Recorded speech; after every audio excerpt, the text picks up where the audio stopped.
আসলে আমি একজন হিন্দু এবং আমি মুসলমান মেয়েকে বিয়ে করেছি ভারতে এবং ইনশাআল্লাহ আগামী মাসে সে সৌদি আরবে আসবে। আমি তাকে বলেছিলাম আমি ডক্টর জাকির নায়েকের বক্তৃতা শুনতে যাব। তখন সে বলেছিল দয়া করে তার কাছে যাবে না, তিনি শিয়াদের বন্ধু বলে থাকেন। আসলে সে একজন শিয়া।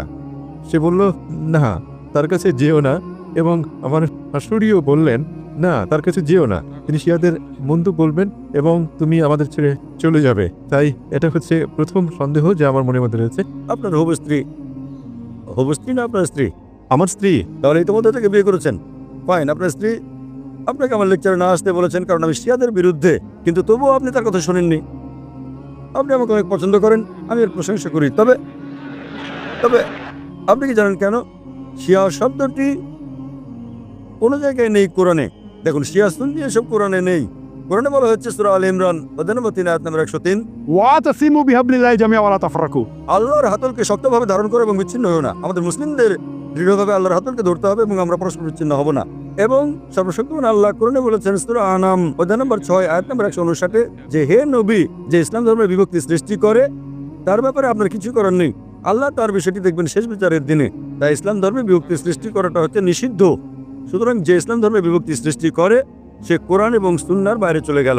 আপনি আপনার স্ত্রীকে বলুন, ডক্টর জাকির নায়েক বলেছেন শিয়া সুন্নি বলে কোনো কথা নেই।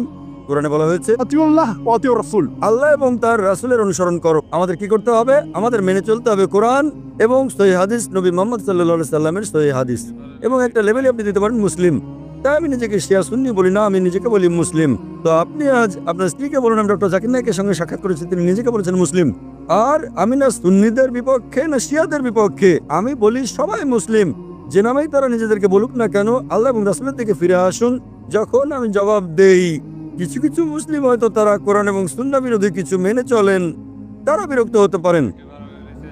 তাই আপনার স্ত্রীকে জিজ্ঞেস করুন, তুমি কি কোরআন সুন্নাহ বিরোধী কিছু মেনে চলো?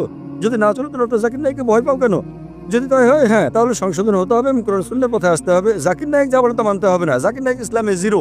আতিউল্লাহ ওয়া আতিউর রাসূল। আল্লাহ এবং তার রাসূলের পথ অনুসরণ করো।